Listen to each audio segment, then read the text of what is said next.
Hello friends, welcome back to Ojaswi English classes. कैसे हो guys आप सभी लोग। तो आज का प्रैक्टिस सेट 7 है हमारा, और आप भी करना चाहते हैं बेहतरीन तैयारी टीजीटी पीजीटी के लिए, DT+P के लिए, तो बिल्कुल आप मेरे साथ जुड़ जाइए और बेहतरीन सेशंस यहाँ पे अटेंड कीजिए। ठीक है, सब्सक्राइब कर लीजिए आज ही चैनल को अगर ये आपकी पहली क्लास है तो। बिल्कुल मैंने पहले भी कंबाइंड सेशन दिए हुए हैं 130 के अबव, एंड उसके बाद मैंने कुछ स्पेशल टीजीटी सेशन भी दिए थे, और अब फिर से मैंने जो है सारे ये दोबारा से स्टार्ट कर दिया है अपना कंबाइंड सेशन। ठीक है, क्योंकि इसमें सभी लोगों को फ़ायदा हो जाता है। टीजीटी पीजीटी के तो सारे क्वेश्चन हैं ही, टीजीटी को भी बहुत ज़्यादा फायदा है, क्योंकि टीजीटी के केवल 2-4 क्वेश्चन राइटर को लेके अलग हो सकते हैं, बाकी पूरा मटेरियल टीजीटी के लिए भी इम्पॉर्टेंट होता है। ठीक है, तो चलिए बिना देरी के देख लेते हैं क्या है आज के सेशन में, और स्टार्ट करते हैं क्लास को। Who describes the ideal Commonwealth in the Tempest. कौन डिस्क्राइब करता है आइडियल कॉमनवेल्थ को टेम्पेस्ट के अंदर। तो ये क्वेश्चन है, डी ऑप्शन इसमें आपका आंसर होगा, यानी कि गोंजालो। ठीक है, Gonzalo guys. Three all of the characters have a different image to Utopia. 2 of these characters have an almost similar image of it. Okay, Gonzalo and Prospero both think of the island as their Utopia. ठीक है, दोनों ही उस island को utopia समझते थे। मतलब utopia क्या होता है, रामराज्य जिसको कहते हैं, जहाँ पे कोई गड़बड़ी नहीं है, सब जगह जो है अच्छी व्यवस्था है। और एक यूटोपिया एक कहते हैं, एक इसको इमेजिनरी वर्ल्ड के स्टेट कहते हैं ना, कोई ऐसा राज्य होता नहीं है, बस उसको जो है इमेजिन किया जाता है। ठीक है, चलिए। The essential Shakespeare is a work by J डॉवर Wilson, Middleton Mori, AC Bradley या फिर जे विल्सन नाइट। इसेंशियल जो शेक्सपियर है ये किसने लिखा है शेक्सपियर के बारे में। तो गाइज यहाँ पे आपका हो जाएगा जे डॉवर विल्सन, यानी कि ए ऑप्शन आपका हो जाएगा इसेंशियल शेक्सपियर। ये PGT 2013 में क्वेश्चन आ चुका है, और ठीक है, यही बस आप जाने इसके बारे में। चलिए, Shakespeare's history plays altogether deal with a period of 100 years, 1000 years, 700 years, 450 years या फिर 350। बताइए, तो ये 350 ईयर्स आपका बनेगा। 350 साल का जो है करीबन इन्होंने पीरियड शेक्सपियर के हिस्ट्री प्लेज ने अपने में समेट के रखा हुआ है। ठीक है, चलिए, क्योंकि 37 प्लेज इन्होंने टोटल लिखे हैं, और उनमें से 10 कम से कम हिस्ट्री प्लेज हैं, है ना। और चलिए, है ना। The most important method saving by individuals in recent years has been state investment, particularly in private dwellings। तो यहाँ बताइए कि कौन सा जो है, कौन से पोर्शन में यहाँ पर एरर है जो मैंने अंडरलाइंड किए हुए हैं। ठीक है, ये बताना है आपको। तो देखिए, the most important method saving by individuals in recent years has been state investment particularly in private dwellings. बताइए यहाँ पर क्या बनेगा गाइज इसका। तो देखिए, ये आपका ए ऑप्शन में एरर है, यानी कि मेथड जो saving should be replaced by method of savings. ठीक है, मेथड ऑफ सेविंग्स हो जाएगा यहाँ पर। तो कहाँ पर एरर है, इस पार्ट में एरर है। ये सेविंग की जगह सेविंग्स है ना, मेथड ऑफ सेविंग्स से आप इसको जो है यहाँ पे कर देंगे। ओके, ठीक है, आ गया क्लियर समझ में। जो सेंस है हमारे इसकी ये यही बन रही है। Manoah report the end of the protagonist in Milton Samson Agonistes. तो जो मनोआ है रिपोर्ट करता है एंड में प्रोटोगोनिस्ट को मिल्टन सैम्सन एगनिस्ट में। क्या रिपोर्ट करता है ये आपको बताना है यहाँ पर। तो देखिए, इसमें गाइज हो जाएगा आपका क्या, यहाँ our cure to be, no cure and cure, this horror will grow mild, this darkness light, या फिर calm of mind all passion spent, या फिर above the smoke and stir of his this dim spot which men call earth. बताइए क्या इसमें आपका बनने वाला है। ठीक है, तो बिल्कुल गाइज यहाँ पे देखिए आपका बन जाएगा सी ऑप्शन, यानी कि ये काम of mind all passion spent. यही इन्होंने जो है बोला था मनोआ ने। मनोआ कौन थे, सैम्सन एगनिस्ट के पिता थे, ये भी याद रखिएगा। ठीक है, चलिए। The guilty conscience of Macbeth is revealed in. Macbeth की जो गिल्टी कंसाइंस होती है वो कब रिवील होती है।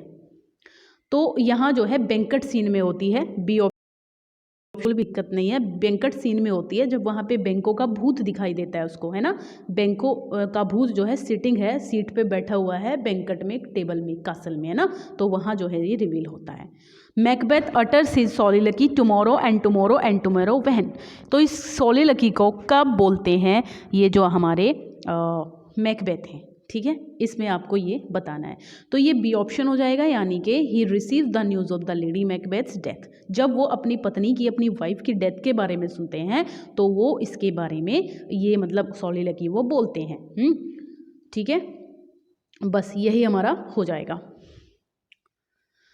सेगासिटी का मतलब बताइए क्या होता है। देखिए, सेगासिटी मीन्स होता है quality of being intelligence, understanding, wise, having good judgement, या फिर शोविंग एक्यूट मेंटल डिसर्नमेंट होता है। ठीक है, तो सिंप्लिसिटी यूजुअली से quality of ability to make good judgements कहते हैं हम इसको। तो इसमें विजडम होगा, मॉरलिटी होगा, सैनिटी होगा, अपराइटनेस होगा। बताइए, तो बी आपका बिल्कुल क्लियर है, यानी कि विजडम। एंग्स्ट का आपको बताना है, means feeling of anxiety, feeling of anxiety होता है, एप्रीहेंशन कहेंगे, या फिर इनसिक्योरिटी की जो फीलिंग होती है वो कह सकते हैं। तो फीलिंग ऑफ स्ट्रॉन्ग वरी, बहुत ज़्यादा जब हम चिंता में रहते हैं, अनहैप्पी रहते हैं, स्पेशली अबाउट पर्सनल प्रॉब्लम्स, है ना, हमारी जो पर्सनल प्रॉब्लम्स होती हैं उनसे जब हम बहुत ज़्यादा क्राइसिस में रहते हैं तो उसको कहते हैं हम लोग। तो एंजाइटी हो जाएगा, कोई दिक्कत नहीं है, ए ऑप्शन पे जाएंगे आप। बिमोन का मतलब बताना है, लैमेंट, सूद, डिनाउंस या फिर लोध। तो बिमोन मीन्स होता है कंप्लेन। ठीक है गाइज, मैं लिख भी दे रही हूँ, है ना, कभी कभी कई लोग सुनते नहीं हैं तो लिखा हुआ तो कम से कम देखेंगे, देखते ना। कंप्लेन हो जाएगा इसका मतलब, कंप्लेन्स और एक्सप्रेस सैडनेस, है ना, कंप्लेन और एक्सप्रेस सैडनेस, ये इसका मतलब होता है। तो ग्रीफ होता है, ग्रीफ को शो करना, शो ग्रीफ, है ना, ग्रीफ या एक्सप्रेस जो हमारी सैडनेस की फीलिंग है किसी भी चीज़ के बारे में। तो ये हमारा हो जाएगा ए ऑप्शन, यानी कि लैमेंट। ठीक है, प्रोलिफिक का मतलब क्या होता है। प्रोलिफिक मीन्स होता है फ्रूटफुल, ये इसका मैं मतलब लिख दूं, फ्रूटफुल। तो यहाँ पे बताइए कौन सा हो जाएगा। देखिए, फ्रूटफुल में आप फर्टाइल पे जा सकते हैं, क्योंकि फर्टाइल ही इसमें से, प्लेंटी तो अधिकता हो जाएगी, कॉम्पिटेंट भी नहीं होगा, कॉम्पिटेंट तो हमारा प्रतियोगी तो जो साइड में रहता है, जो प्रीडोमिनेंट भी नहीं होगा। तो यहाँ हमारा सिर्फ यही आंसर बन जाएगा इसका।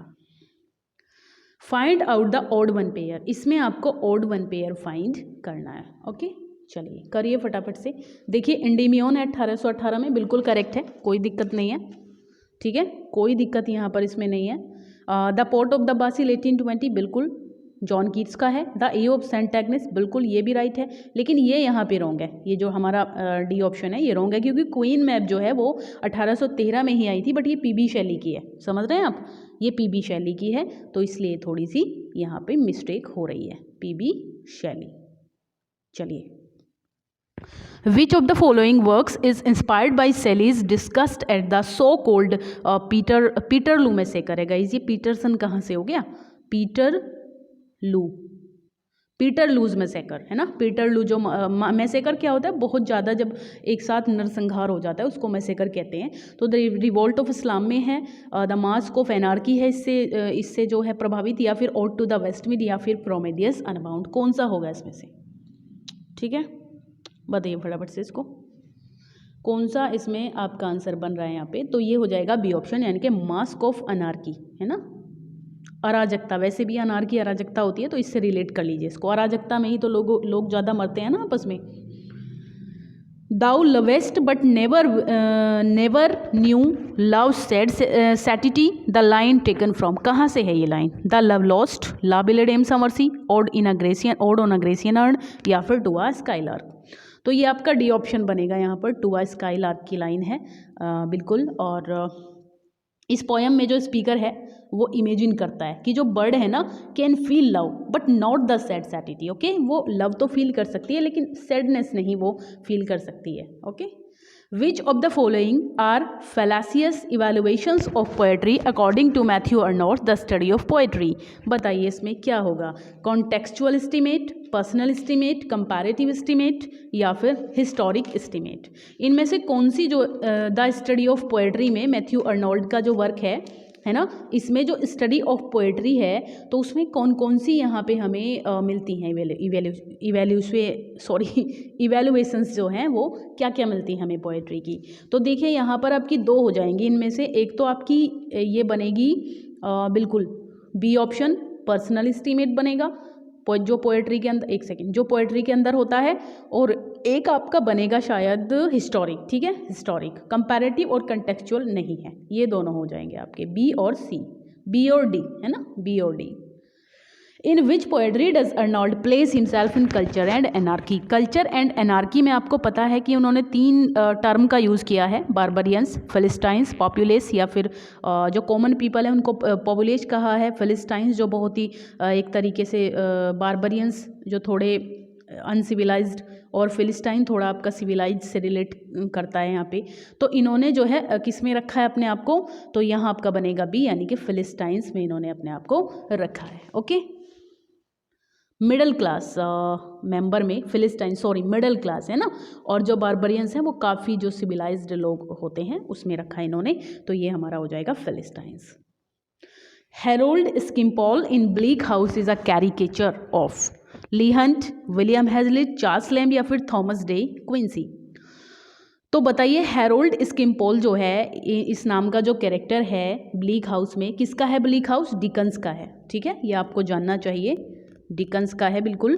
और इसमें आप बता दीजिए कि इसमें किसका है ये कैरेक्टर, जो कैरिकेचर इन्होंने लिया है वो किससे इन्होंने ये कैरेक्टर लिया है, तो ये ली हंट का कैरेक्टर है गाइस, है ना, क्योंकि Dickens was believe to have based this character on an another Leigh Hunt who was much offended, ठीक है।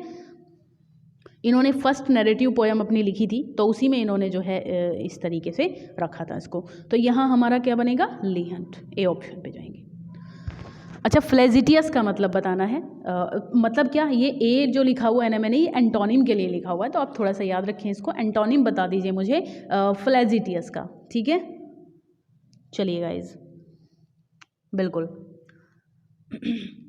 देखिए, टीजियस का मतलब होता है very bad, bad evil person, bad person कह दीजिए इसको, बैड पर्सन, बहुत ज़्यादा बुरा व्यक्ति या इविल पर्सन होता है फ्लैजिटियस। तो यहाँ पे फ्रीवोलस होगा, इग्नोरेंट होगा, वैपिड होगा, इनोसेंट होगा, तो इनोसेंट होना चाहिए इसके अकॉर्डिंग, तो डी ऑप्शन होना चाहिए ना। चलिए बिल्कुल सही है डी ऑप्शन आपका। एक बार मैं माइक थोड़ा ठीक कर लूँ क्योंकि दूर रहता है तो फिर आवाज़ थोड़ी कम आती है आपको। चलिए, अच्छा, डिफेक्शन का क्या होगा? डिफेक्शन का क्या मतलब होता है और इसका जो अपोजिट बनेगा वो क्या बनेगा? तो देखिए, डिफेक्शन का मतलब होता है act of leaving a country, है ना, पॉलिटिकल पार्टी, किसी कंट्री को छोड़ना, किसी पॉलिटिकल पार्टी को लीव करना, तो इस टाइप की चीज़ों में हम डिफेक्शन का यूज़ कर सकते हैं। Defection is an act of changing party, है ना, एलिजियंस कहते हैं, from the party of which a person get elected to a legislative body, ठीक है। तो यहाँ जो इसका मतलब बनेगा ना वो ज्वाइनिंग बन जाएगा, है ना। यहाँ पे डिफेक्शन क्या हो जाएगा? अलग होना, छोड़ देना किसी चीज़ को, ज्वाइन करना होता है, या पॉलिटिकल सेंस में ये मतलब बनता है इसका ज्वाइनिंग, ठीक है। डस्की क्या होता है? डस्की का एंटोनिम क्या होगा? डस्की मीन्स होता है समथिंग डिम, ठीक है, समथिंग डिम, धुंधला, इस टाइप से, जो अनक्लियर हो, ऐसे भी कह सकते हैं आप। तो यहाँ क्या बनेगा गाइज? फेयर हो जाएगा इसका, ठीक है, फेयर हो जाएगा बिल्कुल। विजिबल आपको पता है, ऑब्सक्योर आपको पता है, और शैडोवी भी पता है, कोई ये भारी शब्द नहीं है। ग्लिब, ग्लिब का एंटोनिम बताइए। ग्लिब मीन्स होता है स्पीकिंग और स्पीकन इन अ कॉन्फिडेंट वे। स्पीक, जैसे आपने सुना है ना ग्लिब, ग्लोबल, एक तरीके से ऐसे इसका लगाइए मतलब है, जैसे ग्लोबली जो पर्सन होता है ना वो बहुत अच्छे से अट्रैक्टिव करता है लोगों को, बोलता है ग्लिब से ग्लोबल पर्सन। तो ग्लोबल पर्सन जिससे लोग बहुत प्रभावित हों, जो बहुत अच्छे से बात करता हो, तो वैसे ही तो हो जाएगा ना। तो ऐसे मीनिंग रिलेट करके आप याद करेंगे तो बहुत अच्छा आपके लिए रहेगा ये। तो ये डम हो जाएगा आपका, है ना, डम, गूंगा होता है ना, डम मीन्स। चलिए, ग्लिब बहुत अच्छे से बोलने वाला, कॉन्फिडेंट वे में बात करने वाला, ठीक है। The little of the play justice is, sorry, title of the play justice is, कैसा टाइटल है? सटायरिकल है? नहीं, सटायरिकल तो नहीं है, वेग भी नहीं है, इनएप्रोप्रिएट भी नहीं, आयरनिकल है, क्योंकि जो जस्टिस है वो जस्टिस इसके आयरनिकल हो गया इसका जो टाइटल है। विच of the following works of Galsworthy is not a play, इनका कौन सा वर्क एक प्ले नहीं है? The silver box, silver spoon, stripe या फिर जस्टिस। तो देखिए, सिल्वर बॉक्स आपको पता है कि इनकी ईयर पूछ ली जाती है, 1906 में आया था सिल्वर बॉक्स। इसमें इसके बाद स्ट्राइप आया था आपका 1909 में आया था, है ना। जस्टिस आपका 1910 में आया था। सिल्वर स्पून जो है वो 1922 के करीब आया था, लेकिन ये इनकी एक ट्रायलॉजी है गाइज, ये एक ट्रायलॉजी का एक पार्ट है, ये एक नॉवल है, समझ गए आप, ये एक नॉवल है ना कि प्ले, ठीक। Galsworthy's famous play The Silver Box deals with inequality of power, inequality of justice, inequality of labor, inequality of money division। तो inequality of justice की बात करता है यहाँ पर, क्योंकि जो अमीर लोग हैं उनके लिए अलग जस्टिस है और जो गरीब होते हैं उनके लिए अलग जस्टिस है, इसलिए इसको यहाँ पे रख लिया गया है। Who said poetry is organization rather than inspiration? किसने दी है पोएट्री की, ये पोएट्री के बारे में ये किसने कहा है, ये आपको बताना है। ठीक है, तो देखिए यहाँ इसकी बात करें हम तो पोएट्री ऑर्गेनाइजेशन जो है इन्हें टी.एस. इलियट ने कहा है। ये बात टी.एस. इलियट ने पोएट्री इज ऑर्गेनाइजेशन कहा है। और कहाँ कहा है? ट्रेडिशनल एंड इंडिविजुअल टैलेंट के अंदर। कहाँ कहा है? ट्रेडिशनल एंड ज़्यादातर जो पोएट्री को लेके इनकी जो डेफिनेशन या कुछ ऐसा आएगा ना, वो इसी वर्क में से आएगा। थोड़ा सा आप इस चीज़ पे ध्यान दीजिएगा, ट्रेडिशन एंड इंडिविजुअल टैलेंट। ठीक है, पोएट्री को लेके जो कमेंट्स आएंगे वो इसी में आएंगे ज़्यादातर, तो आप इसको ध्यान रख सकते हैं जब आप एग्जाम दें। Eliot made great use of dash in his poetry, free verse, blank verse, heroic couplet, rhyme royal. तो इलियट ने बहुत ज़्यादा जो यूज़ किया है अपने वर्क्स के अंदर वो आई थिंक फ्री वर्स होना चाहिए अकॉर्डिंग टू मी। ठीक है, ए हो जाएगा आपका ए ऑप्शन। फ्री वर्स का इन्होंने काफ़ी ज़्यादा यूज़ किया है। In the function of criticism, T.S. Eliot attacked J. Middleton Maury and similar critics for being devotees of what he called, मतलब कौन से उन्होंने क्या कहा है, जिस वर्क के अंदर इन्होंने द फंक्शन ऑफ क्रिटिसिज्म में जैसे इन्होंने T.S. Eliot ने अटैक किया है जे मिडल्टन और इन्हीं तरह के अन्य क्रिटिक्स के ऊपर, तो उन्होंने इस चीज़ को क्या कहा है? Inner voice, romantic impulse, symbol Hunt या फिर म्यूजिज मिस्ट्री, क्या कहा है गाइज? बहुत अच्छा क्वेश्चन है, बहुत इंपॉर्टेंट है और बिल्कुल तो ए ऑप्शन यहाँ पे होगा ए, इनर वॉयस कहा है इसको। Frost's poem the road not taken is included in his poetical collection. कौन से पोएटिकल कलेक्शन में आपको ये पोएम नज़र आती है? बहुत अच्छा क्वेश्चन है गाइज, रियली है ना, बहुत बढ़िया क्वेश्चन है और मुझे लग रहा है कि ये इन्होंने आई थिंक माउंटेन इंटरवल मुझे लग रहा है, जो कि इनका कब आया था? 1816 में आया था गाइस। अच्छा, इनका लाइफ स्पेन क्या है रॉबर्ट फ्रॉस्ट का? ओल्ड मैन भी इनको बोला गया है। तो 18 मैं बता दूं आपको 1874 में पैदा हुए थे और 1963 में इनकी डेथ हो गई थी। ये याद रखिएगा टाइम स्पेन बिल्कुल, 1874 में पैदा हुए थे, 1963 में डेथ हो गई थी। तो ये जो है माउंटेन इंटरवल में आया है और वैसे जो 1916 में आया इंटरवल ना,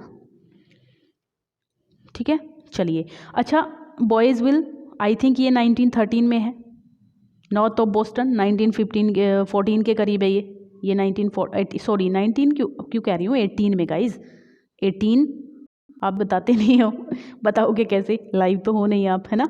तो ये 1816 हो जाएगा, ये 1813 के करीब है आई थिंक, और ये आपका ये 1814 के करीब है। चलिए, What was the title of the first poem that Robert Frost published professionally? कौन सी पोएम को इन्होंने सबसे पहले प्रोफेशनली पब्लिश करवाया था? Two roads diverged in a boat, Fire and Ice, My Butterfly Analogy या फिर Stopping by Woods in a Snowy Evening। तो ये आपका हो जाएगा गाइज, आई थिंक सी होना चाहिए, माई बटरफ्लाई एंड एलिजी। ठीक है, ये इनका पहला वर्क था जो प्रोफेशनली पब्लिश हुआ था। इससे पहले काफ़ी लिखे इन्होंने बट पब्लिश नहीं करवाए थे। लास्ट क्वेश्चन है आज का, of life immense in passion, pulse and power cheerful, for freest action from under the last divine, the modern man I sing. तो यहाँ पे ये वॉल्ट विटमैन की लाइन है गाइज, और कहाँ से है लेकिन, when lilacs last in the dooryard bloomed, one's self I sing, I saw in Louisiana a live of growing mending wall. Mending wall तो इसमें रॉबर्ट फ्रॉस्ट की है, बाकी इनकी है, लेकिन इसमें पूछा क्या गया है कि ये लाइन जो है ये कहाँ से हैं, तो ये अबोव लाइंस जो अपीयर हो रही हैं वो आपकी बी में हो रही हैं, यानी कि वन सेल्फ आई सिंग। ठीक है गाइज, तो I hope guys please like share ज़रूर कीजिए। अगर वीडियो आपको पसंद आ रही है ज़्यादा से ज़्यादा लोगों तक पहुंचाइए। एक शेयर में आपका भी कुछ नहीं जाता, एक लाइक में आपका कुछ नहीं जाता, हाँ मुझे थोड़ा सा प्रॉफिट हो जाएगा, मेरा चैनल थोड़ा ग्रो करेगा। ठीक है, बस इतना ही चाहती हूँ और बिल्कुल आपको अच्छी कंटेंट देती रहूँगी, बने रहिए मेरे साथ। Bye bye, take care guys, पढ़ते रहिए। ओके।